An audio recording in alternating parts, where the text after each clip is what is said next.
sales manager from shipping company. Is the hell and paradise are there? How as a common person I believe. I don't believe in any religion. Well, ask the question that, how do I know there's hell and heaven? How will a common man believe? I don't believe in a religion. Brother, what is the definition of religion? Religion is a way of life. How you lead your life. Many people say that, I don't mind, I'm just a human being, I'm born, I will do test and error, and I will know how to lead a life. For example, you go to a forest. You are going to a forest the first time. You don't know whether the fruits are poisonous or not. If you start eating any fruit, you may end up eating a fruit which is poisonous and you may die.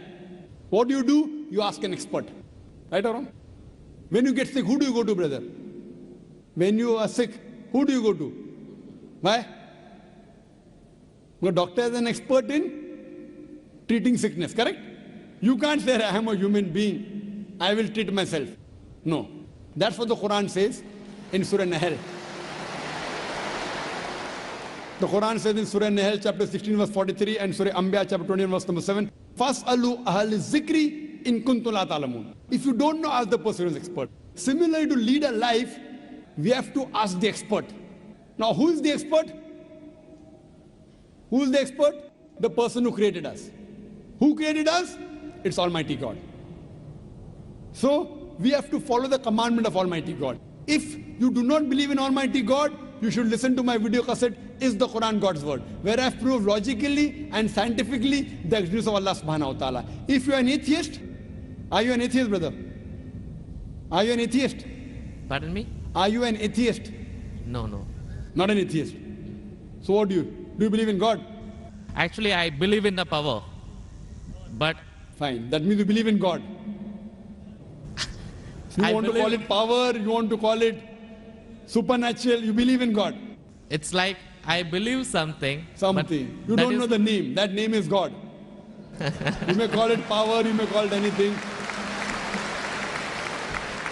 If you don't believe in God, then you listen to my video cassette, Is the Quran God's Word? If you don't know who that power is, yet you listen to my cassette, Is the Quran God's Word? Where I have proven scientifically, undoubtedly, existence of Allah subhanahu wa ta'ala, and the Quran is the word of Almighty God.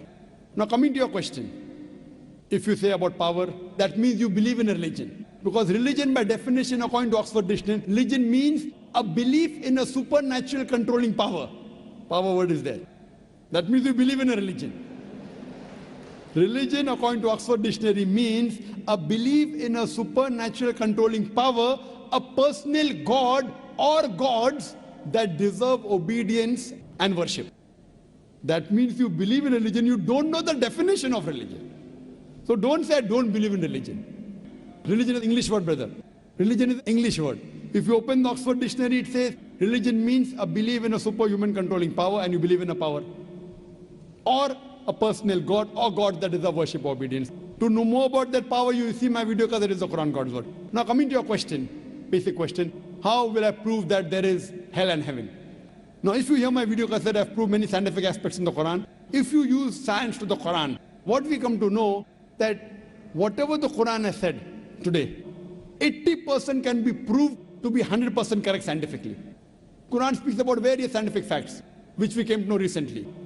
It speaks about astronomy, it speaks about the spherical nature of the earth, it speaks about the Big Bang, it speaks about the light of the moon is not its own reflected light, it speaks about the water cycle, it speaks about biology, it speaks about botany, it speaks about zoology, it speaks about embryology, all these things. Now, today is the age of science and technology. If we put this test of science to the Quran, what we come to know, 80% whatever the Quran has said is 100% perfectly correct. The balance 20% is ambiguous, neither right, neither wrong. Out of the 20%, not even 0.01% has been proved to be wrong by scientific fact.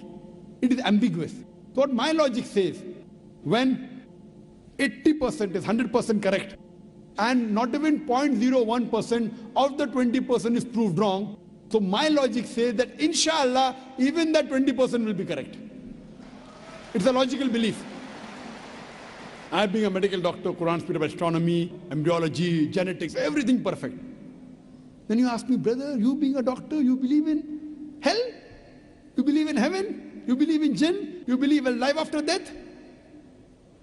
So my logic says, inshallah, even the other 20% in the Quran, which science hasn't reached up to that level. Science cannot prove it. Maybe science will prove 50 years later or 10 years later. But today science hasn't reached that level. So in this way, I believe whatever 20% which science hasn't proved to be right or wrong, inshallah, even that will be right. This is one way to prove about hell and heaven. There's another way, simple way, without reading Quran. Brother, I am asking you a simple question. Is robbing good or bad? Robbing is good or bad? Robbing is bad. Bad. Yeah. Raping a girl is good or bad? No, bad. Bad. Okay, now I am asking you a question. Logically, I suppose happen to be the biggest mafia. Hypothetically, I am a big robber. You prove to me logically and scientifically. I am a very logical person. I am a scientific person. I am a logical person and scientific person. You prove to me why robbing is bad for me, and I will stop robbing. Only one reason you give me, one good reason why robbing is bad for me, and I will stop robbing. It hurts others. It hurts people. It hurts others. What difference does it make to me? If it hurts, if I rob 1,000 riyal, it is benefiting me. I can see movie. I can go to a 5-star hotel. What difference does it make whether it hurts others? Does it hurt me? I told you, prove to me why it is bad for me, not for others. I am least bothered about the others. Why is it bad for me? When I'm robbing 1,000, if it hurts him, no problem. What difference does it make to me?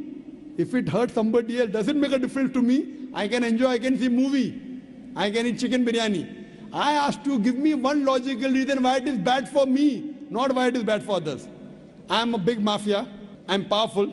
I am a scientific person, logical person. Prove to me one good reason, logical, why robbing is bad. I will stop robbing. Come on. Another try, brother. Another try. One more try. Why it is bad? No answer. No answer. Try. There are 20, 30 reasons, 100 reasons you can give. Actually, as you said, the religion means the way of life. Not religion. Why robbing is bad? Tell me. Don't go to religion. No. I'm coming to the point. No, not point. First tell me why robbing is bad. We'll come back to your point afterwards. I'll come to your point after.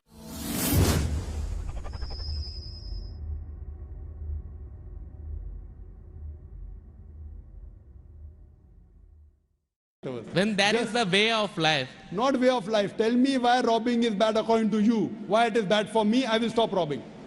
Up to me, it hurts others. So, but what difference does it make to me when it hurts others? Does it hurt me? Of course, why it is bad for me, not why it is bad for others. Once we come to the society, we have to face them. Okay, once we come to society, you have to face them. I'm facing them. What's what? Why it is bad for me? The society won't respect us. What difference does it make whether respect or not? I can eat chicken biryani. I can go and see a movie. I can go to a 5-star hotel. What difference does it make to me if society respects or not? Imagine someone respects society. The poor person doesn't have food to eat. He'll be happy? No. You require food to eat or not? You require food to survive? Only society respecting. The person is starving to death. In India, thousands of people are starving to death. What difference does it make? I must give me one good reason why robbing is bad. I stop robbing. Why it is bad for me? Can anyone else help him out? Why robbing is bad? Why robbing is bad?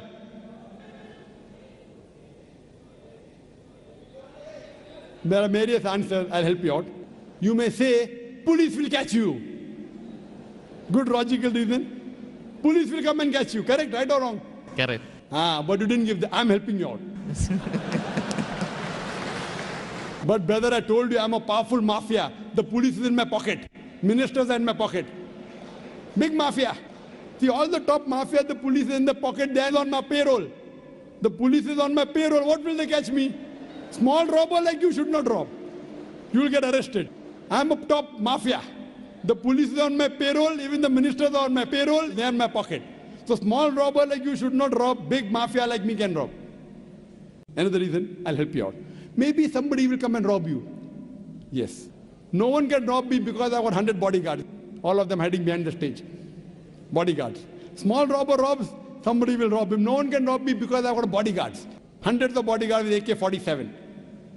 So logically, you cannot prove at all why robbing is bad. With all your science and technology, you cannot prove robbing is bad. So shall I take it in that way? It is to make people fear that, if you do wrong things, then when you die. What wrong thing? Where is robbing wrong? First you prove it is wrong, na? Where is robbing wrong? You haven't proved to me robbing is wrong. When you prove robbing is wrong, then you can say don't do wrong things, na? Therefore, what is good, what is right, you require a creator to tell you. You require a doctor to tell you what food is good, what food is bad. This fruit is poisonous, this is healthy for you. Apple is healthy for you, wild berries are poisonous for you. A doctor tells you. There's no better doctor than Allah subhanahu wa ta'ala. Logically speaking, brother, that mafia has got bodyguards. No one can harm him. And believe me, there are many examples. He dies a very comfortable death. But I am asking you a simple question now, brother. Don't you think that there should be justice? Brother? Yes. Justice. Someone should punish him or not? Law is there. But the law cannot punish every human being here. Why? There are many mafias in Italy. There are many underworld people in India. And the law can't do anything to them. The law is in their pocket. But yet, you as a common man, don't you think you should be punished? Raping is good or bad? There are many people who rape. They rape the girls. No, nothing. The law cannot catch them. So don't you think he should be punished? Yes or no? Yes. But there are many people you see in this world who are big mafias. They die comfortable, that they are rich, they are millionaires. There should be some justice. The reply is given by Creator. Surah Al-Imran, chapter number 3, verse number 185. Allah says, Kullu nafsin dhaikatul maut. Every soul shall have a taste of death. But the final recompense will be on the day of judgment. This life is the mere chattels of deception. If there is no life after death, this life is of injustice. What we say, that the total justice would be on the day of judgment. Our Creator Almighty God will give justice. I tell the person, fine, you may be a big robber. For example, you are that mafia, now I am a Muslim. No one can harm you. Police is in your pocket. Then I ask you, justice is required? Yes. If someone robs you, no one can rob you, agree. But don't you feel there should be justice? There are many robbers, there are many evils, there are many criminals who go scot-free. Unless there is life after death. You cannot prove robbing is bad. You cannot prove raping is bad. Unless there is life after death, no humanity, no book on humanity, no Mother Teresa, no Mahatma Gandhi can prove robbing is bad without the concept of life after death. Because I am asking you a question. Hitler, history tells us Hitler incinerated 6 million Jews. How many Jews? 6 million. 6 million. Suppose the law catches Hitler. What punishment can you give Hitler so that you can compensate for he has burnt 6 million Jews alive? Can you give him any punishment? Brother. We have to put him in jail till his life death. Okay, will it be equivalent to burning 6 million Jews? Is burning better or putting in jail better? It's burning is, of course. So maximum you can do is burn him alive. But that will be equal to 1 out of 6 million. What about the remaining 5,999,999 people? What about that? What justice is your Lord going to do?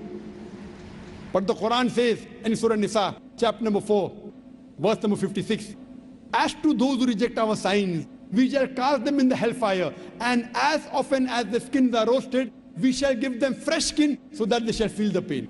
If Hitler killed 6 million Jews, Allah says he can put him into hellfire and give him fresh skin again. 6 million times Allah can burn him. Not here, in the hereafter, in the hell.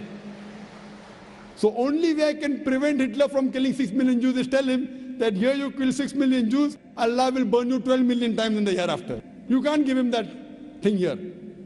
What you realize, without the concept of hell and heaven, you cannot prove robbing is bad. You cannot prove raping is bad. That's the reason our Creator Almighty God, who has created the human beings, He tells us what is good, what is bad for us. And He tells us the rules and regulations. This is called as religion. So first you have to find out which book is the authentic book which has been revealed by this Almighty God. And when you do research, you will come to it, that is the Quran.